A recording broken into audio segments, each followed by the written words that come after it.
Note: the views and perspectives discussed in this podcast don't necessarily reflect those of Three Gimbals. Thank you. Hey everyone, and welcome to Navigating in Balance, a podcast by Three Gimbals. I'm your host, Benjamin Butler, and today we're going to be diving into a topic that I think is both fascinating and a little bit unsettling. It's called Dark Waters, the rise of adversarial dark fleets and illegal fishing. So today, it's my pleasure to announce that I'm joined by a very special guest, Brian Eckerson. He is a Solutions Technical Integrator here at Three Gimbals. Brian's been on the forefront of tracking covert maritime activities, so-called dark fleets, and helping partners really shine a light on illicit operations at sea. So Brian, without further ado, thank you for joining us. Really, really excited to have you. Hey, Ben, thank you. It's a pleasure to be here. What an introduction. Thank you very much. Also very excited to talk about this topic, right? You and I have both done some really good work on this topic together. So let's get started. Let's do it. So, okay, you mentioned, it's in the title. When we talk about dark fleets, when someone says dark fleet, or when we refer to something like a shadow fleet or a dark fleet, what does that mean? Yeah, I think it's important to make a distinction here, Ben, for the rest of the conversation, because we're going to go back and forth between dark fleets and gray vessels and dark activity and gray activity. So I think this is a good time to kind of break that down. When we're talking about dark fleets, what we're essentially talking about are groups of vessels that are out there deliberately obscuring their identities, their movements, their ownership, all in an attempt to avoid detection or regulation, right? So this Right. is where you get vessels where you'll get AIS deactivation, AIS spoofing. You'll see things like opaque ownership. You're not quite sure who they're operating under, right? And Right, this is all right. to facilitate shadow illicit trading, right? Oil transfers, IUU fishing, and sanction trade. Gray vessels, on the other hand, when we talk about that, we're talking about state-linked ships operating in a legal or strategic gray zone, right? And we're going to talk about Right. gray zones here probably down. So not openly military, but not purely civilian either, right? Think of research vessels, fishing ships, merchant vessels, right? Sure. And they're out there doing undersea infrastructure reconnaissance, electronic surveillance, covert insertion, things like that. So that's kind of a distinction between the two. No, gotcha, Brian. First off, really appreciate you explaining the difference between those because I think, for someone like me, I remember when I first kind of got on some projects related to this and was really looking into this whole area. It's really tricky because there's so many words that sound so similar. And so being able to kind of articulate the difference, I think, is super valuable and just helpful to know. So, Dark Fleet and the idea of even just in the name, it sounds ominous. And you touched on this in your explanation you just gave, but why are these adversarial fleets a growing concern?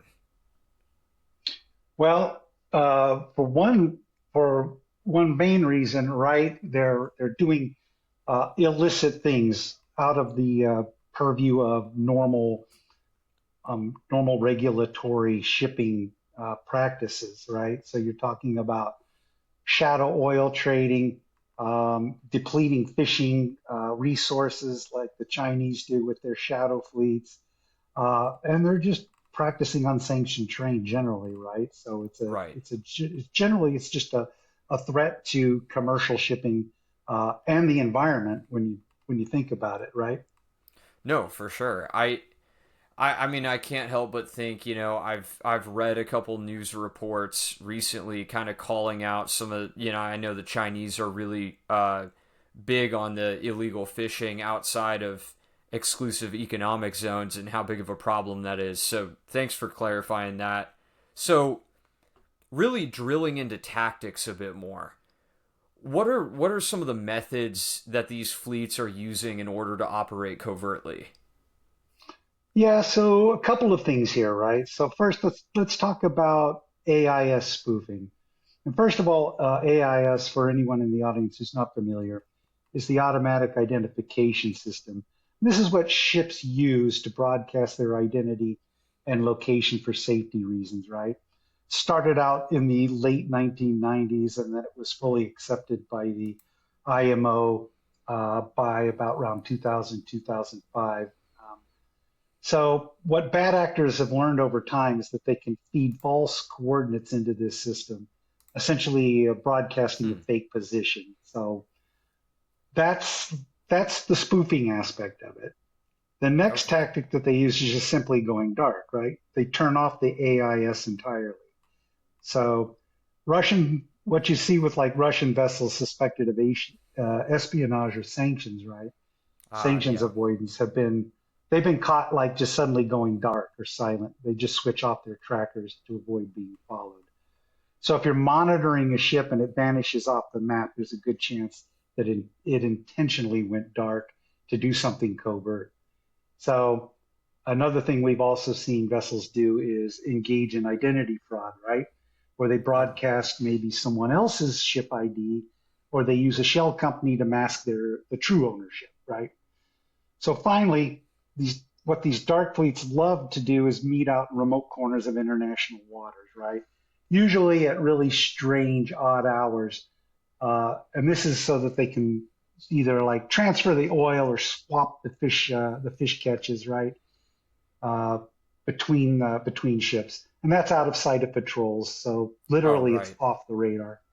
Yeah. No, I mean that makes sense because I always kind of think of the modern maritime environment as being kind of a place where, unlike most other areas of modern society, I feel like where you have cameras on everything, there's huge stretches of ocean where, if there's not a patrol, you might have no idea what's going on out there.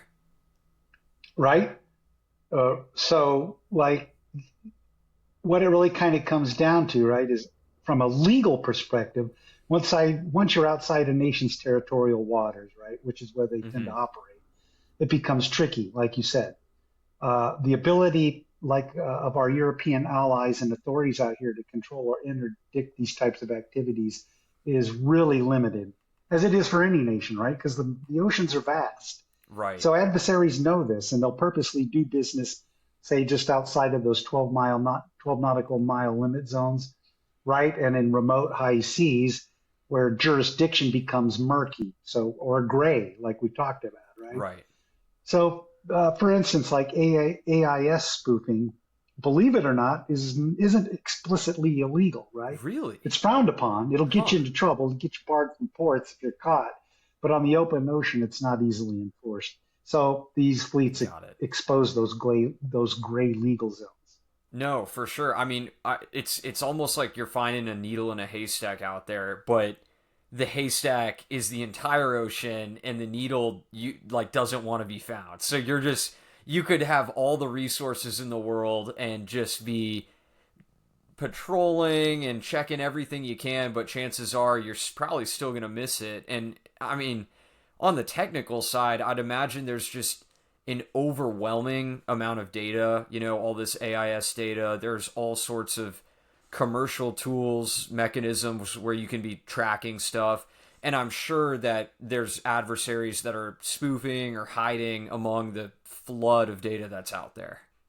Yeah, right. Exactly. Spot on. So, what we kind of consider traditional surveillance, like Coast Guard patrols, or static radars, right? They can't Right. cover that sheer volume that you were just talking about all the time. So Sure. adversaries will exploit the connective tissue, what we call the weaknesses, right? That lack of integrated European tracking, or even, and I'm using Europe because I'm out here in Germany, right? Sure. So that lack of European tracking and data sharing is a huge uh, exploitable weakness, if you will. So if a suspect ship leaves one country's waters, there isn't always a seamless handoff on the tracking, right? Similar to aircraft when they get handed off from one Sure. control zone to another. Same with the ships. But in the case of shipping, the oceans are so vast they just vanish in those seams.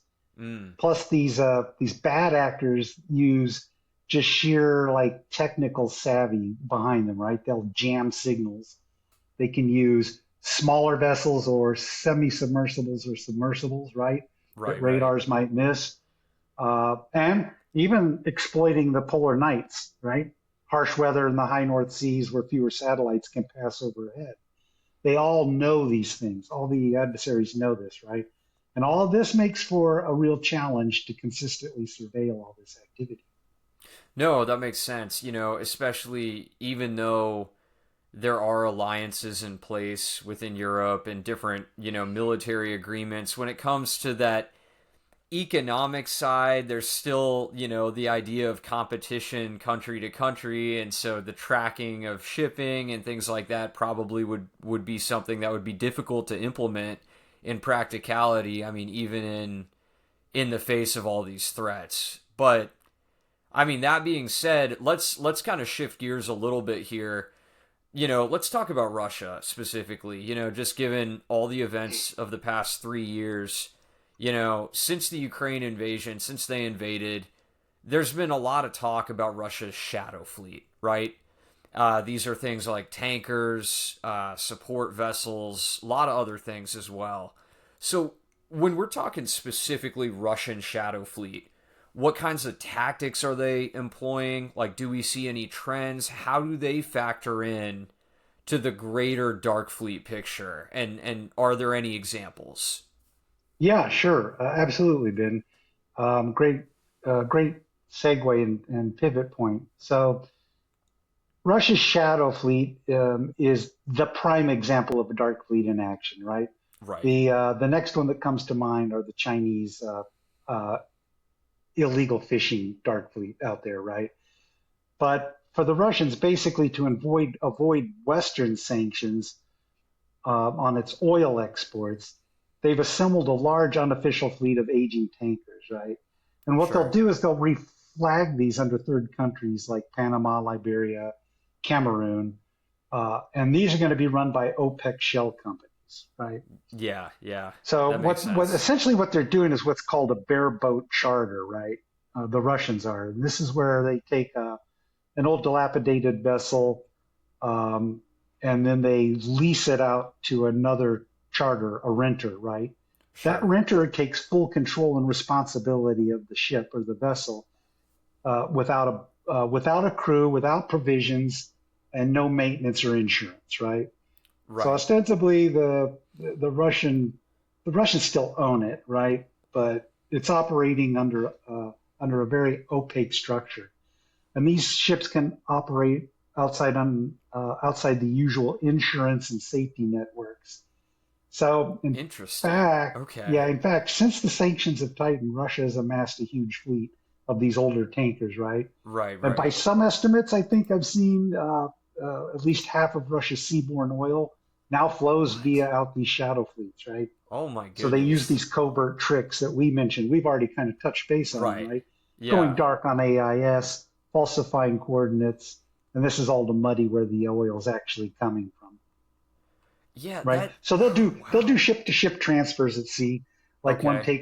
like the tanker will take oil from a Russian port. It'll Sure. meet the partner vessel way out in the middle of the ocean to hand it off, and thereby you're effectively laundering the cargo's origin Right, or because the then oil's you origin. could just you could shift your cargo onto a vessel that's not sanctioned or that's flagged under some other country, and you could just waltz right into port and nobody can do anything. Is that kind of the idea between that Yeah, ship to ship transfer? yeah, right. These tankers are like under flags of convenience, right? Yeah, yeah. They're not classified or insured under the usual Western firms.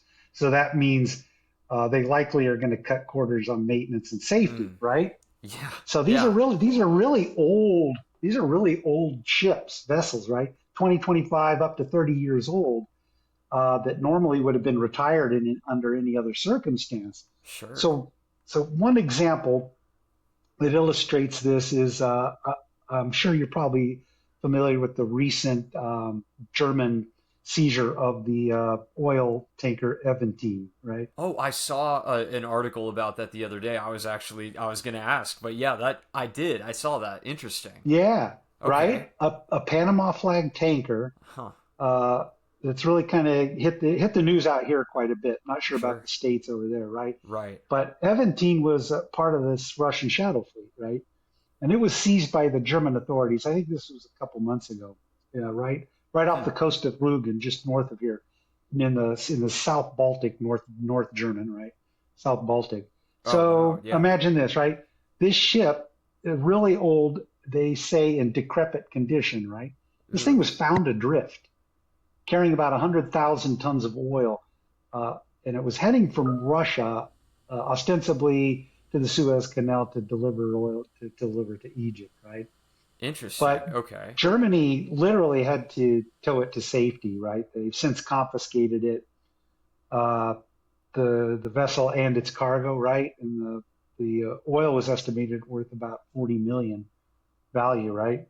It's now the property of the Germans. So Wow. I it's mean, just a yeah. oh my goodness. That okay, that sounds like an environmental hazard.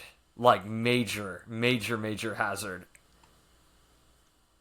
And Yeah. I okay, here I'm going to pause this recording so that I can figure out my team's thing. So I'm pausing it. No, but yeah, I when I think about something like that, so you have this massive vessel and it's carrying so much oil. I mean, imagine, God forbid, it runs into a rock and you have an environmental disaster on your hands. That's wild. But really what's remarkable about this whole thing is catching, I mean, a Shadow Fleet tanker red-handed. Hey, it's adrift, it's decrepit. It's supposed to be going through the Suez Canal. It can't make it there.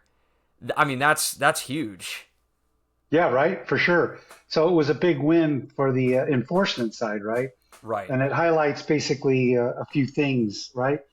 One is that these ships pose not just sanctions busting issues, right? Sanction breaking, but also a safety and environmental hazard, just like you brought up. Right. Eventine was described as a decrepit ship, right? It was just floating out there. That's So insane. the second aspect of that is that it showed that Western authorities are starting to actively crack down. So, in fact, Eventine was specifically named and blacklisted, I believe, on the EU's 16th sanction package, right, a while back, that was specifically targeting Russia's shadow fleet. That sanctions package is trying to close the loopholes that these ships exploit, right? But it's, we're sitting here talking to it. We both know that it's almost impossible to close all those loopholes. Right. It's a whack-a-mole game, essentially, right? Because all you got to do is form a new shell company. Those Sure. pop up over and over again, and other older ships get recruited into the fleet, even when ones like the Eventine are taken out of commission.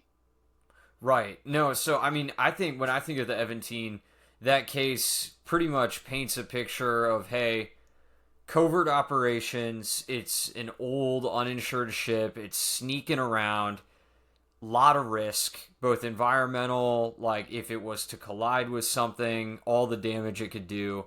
But like when we okay, so that's kind of the oil tanker side. Now there's reports too, and I've been seeing them for the past like year and a half, but they've it feels like every other week a ship is accidentally dragging its anchor and taking out a bunch of undersea infrastructure, your internet cables, your pipelines, all sorts of stuff like the Nord Stream pipeline explosion. I mean, that's the most well-known one probably. So, how does all that undersea sabotage kind of tie into Russia's, but also just adversarial? We've seen China do it too, but their broader maritime strategy within the dark waters sort of theme we're going with. Yeah, right. Exactly. So undersea infrastructure, right? Over here, Mm-hmm. particularly over here in Europe, has become the major focus of what we've already alluded to in our earlier part of this conversation, right? Is what we call gray zone or hybrid warfare activities, right?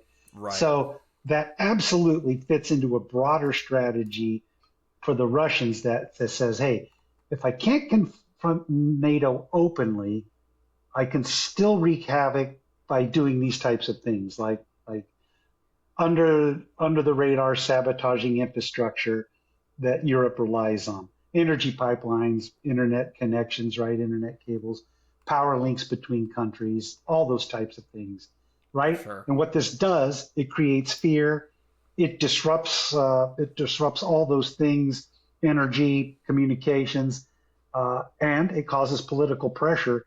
All Sure. of this without triggering an overt war. So it all falls into that uh, gray zone or hybrid warfare activity that we talk about, right? No, that makes a lot of sense. And kind of even taking it a step further than that, we've seen suspicious activity before that's kind of it suggests this idea of like planning or recon for sabotage. And like I mean, I even remember reports of Russian like research ships. I say that very loosely because we all have our suspicions there, but research vessels acting really weird near uh, wind farms, cables, all sorts of sea-based infrastructure, don't we? Yeah, you're spot on, right? Exactly. So there's uh, there's been dozens and dozens of reports, right, over the past Hmm. couple of years of this unusual behavior on behalf of Russian flagged ships that are officially civilian, Sure, right? sure. Like you did, research vessels or fishing vessels, and but what they're actually believed to be doing out there is mapping and scouting that undersea infrastructure, like I brought up in the earlier distinction about dark fleets versus gray vessels, right? Right, right. So there was a big investigative report last year. I want to say it was by Follow the Money. I'm not sure, but it was really Hmm. good, right? It found about 72, at least 72 Russian vessels, right? uh, Often nominally research ships, like we're Right, calling, right, right. have been systematically spying on critical infrastructure here in European waters, right? Yeah. And since the war in Ukraine began, those research ships and fishing vessels have made hundreds of voyages in the Baltics, the North Seas. They're sailing in suspicious patterns, Interesting. slowing down, zigzagging, or just drifting over undersea pipelines, data cables, uh, wind wind turbine farms, like you said, right? Even Right, right. stopping over them and drifting over them, right? That's So some of these ships, like specifically the Admiral Vladimirsky and the Academic Karpinsky, right? right. Two that you're probably more that you've heard of more Oh, I in remember press, those. right? I've seen Yeah, those names before. Yeah, yep. right.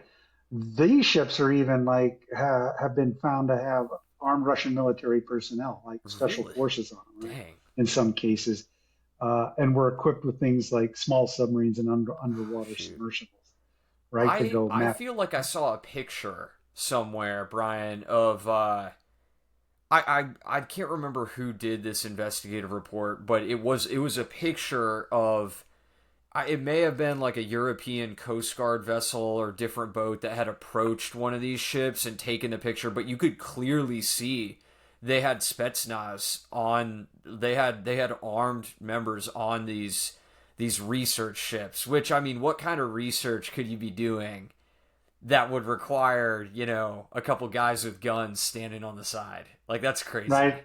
Yeah, it's all about plausible deniability, right? Sure, sure. I mean, that's But like Cold War spycraft. It's like playing out in real time, and it's not even just the Baltic. Although, I mean, there's a lot that's going on there. But I remember like there's been gas pipelines, Finland, Estonia that were damaged, and there's talk of just oh well, we couldn't control the anchor. The anchor was dragging on the seabed, and it just seems suspicious to me. You know? yeah, right, right. So you're talking about last October, right? Yeah, yeah, The yeah, yeah. Baltic Connector pipeline that linked Finland and Estonia. That thing was cut. It was ruptured on the Hmm. seafloor, right? Yeah, I yeah. think if I remember correctly, right, the analysis was that they found a ship's anchor was likely the culprit, right? Right. I don't think they caught it red-handed. Interestingly, I think, right, the Chinese-owned vessel lost an anchor. It was identified. They think that was the culprit. Oh, right, I right. can't 100% be for sure on that, but now whether that was an accident or intentional, right? Come on, That's let's be real. debatable. Let's be realistic here, right? Yeah, yeah, yeah. Right. That they is being publicly debated, right? But Sure. it shows how these incidents kind of raise suspicions, right, in the general public. No, I Um, mean for sure. right? It's a reminder to us that it's not just Russia out there, right? If in fact No. this was a Chinese anchor, but not just Russia, but other actors come into play, it muddles attribution, right? Right. But the big picture is Russia's clearly been preparing the battle space under the waves over here, right? Sure. NATO nations have recently ramped up their patrols to the point where they're forming task forces now, right, to Right. guard undersea infrastructure as a result, in an effort to be able to quickly respond to incidents like this. Uh, so this undersea dimension, what's going on over here absolutely fits Russia's strategy of that asymmetric pressure on Europe that we were just talking about, right? Those gray zone hybrid activities.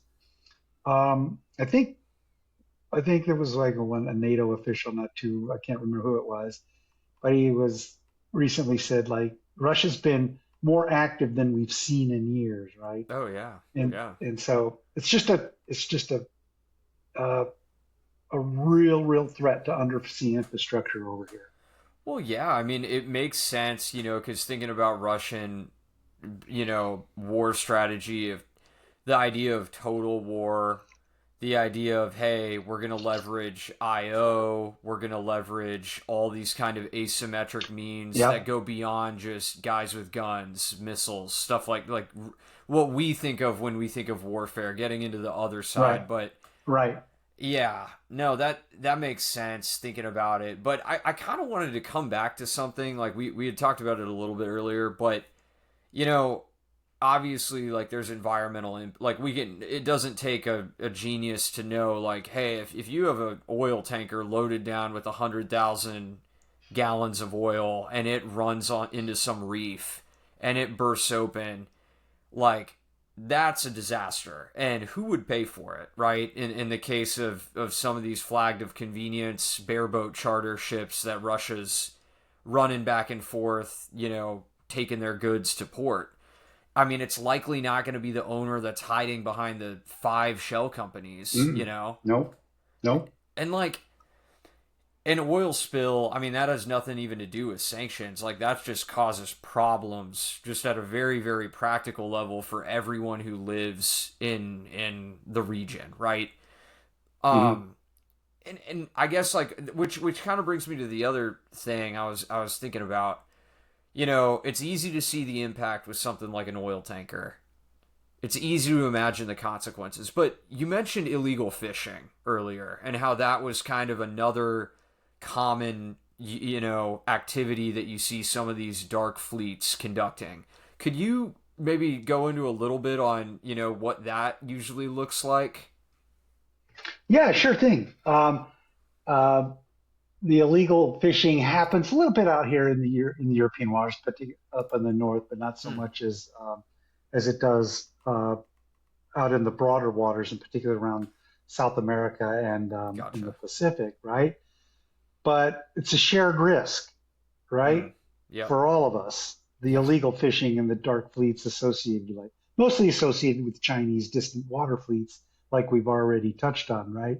sure. What these do is they pose a slower moving environmental disaster, right?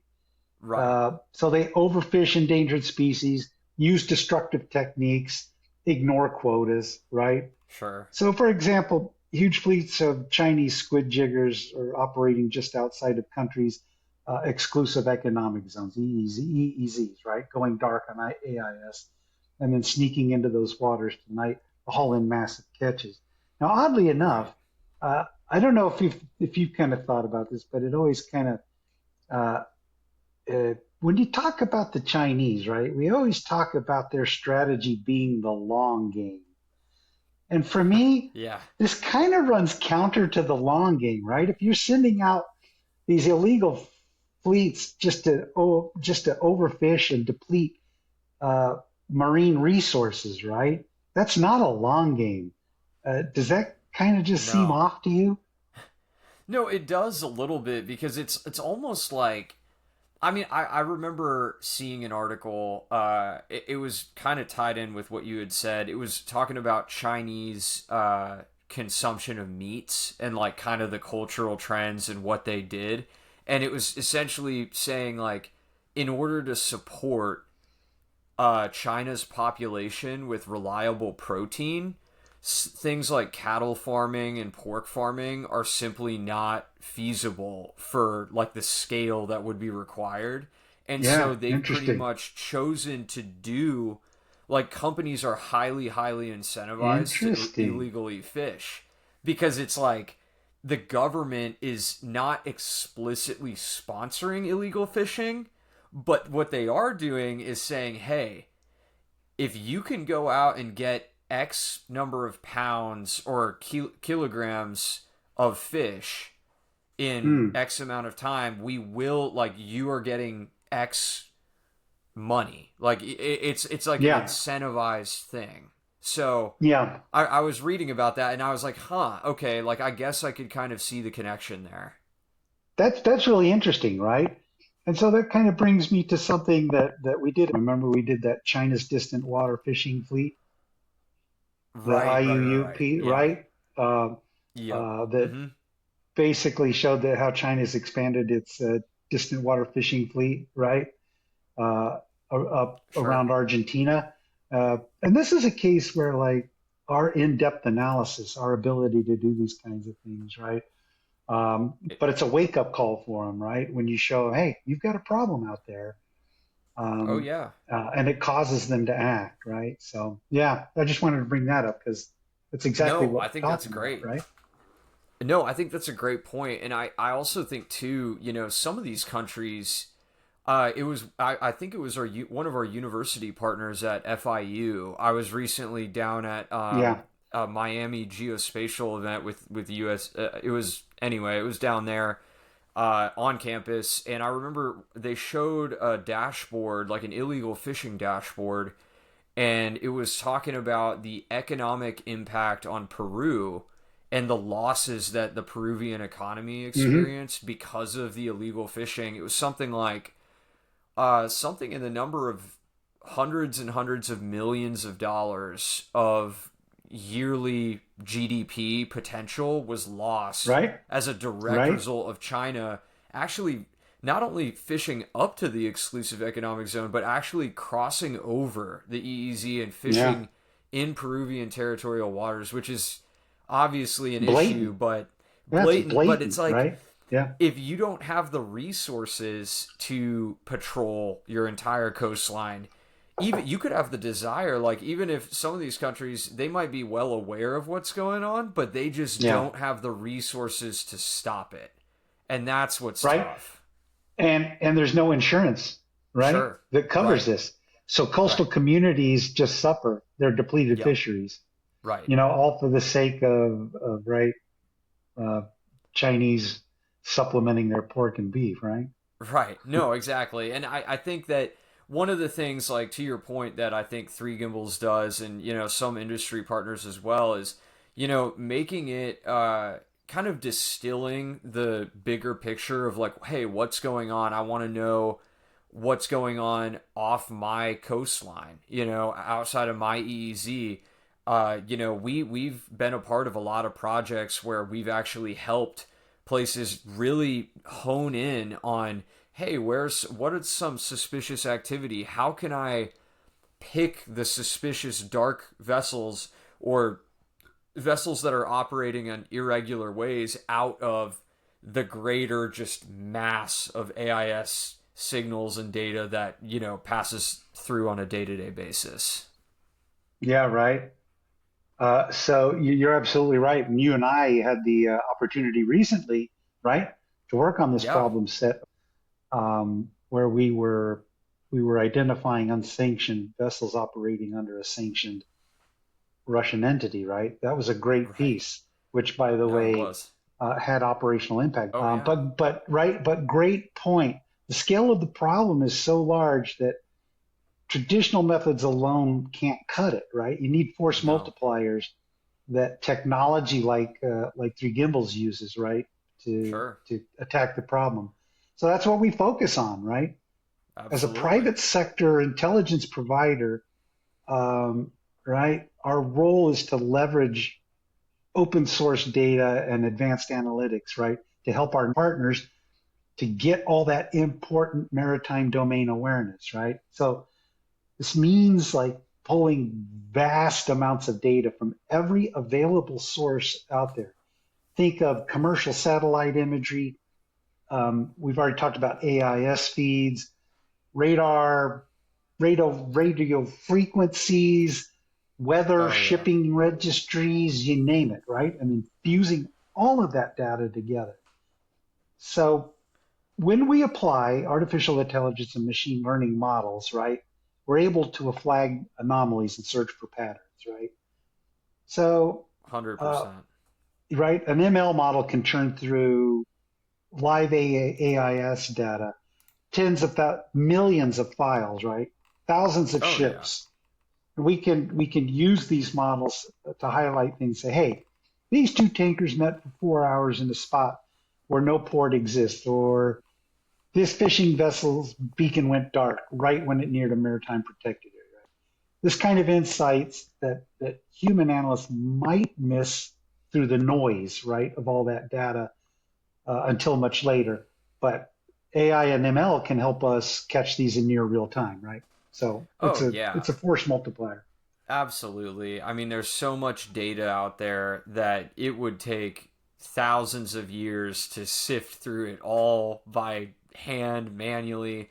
So it's great to know that, there are commercial providers out there that are actually trying to make things easier because it's all about the Right? mission. At the end of the day, it's really about helping partners, helping places combat these things regardless of, cuz to your point, you can't just have an infinite number of patrol ships. You can't just Right. hire, Right. you can't just make that appear out of nowhere. So it just becomes important.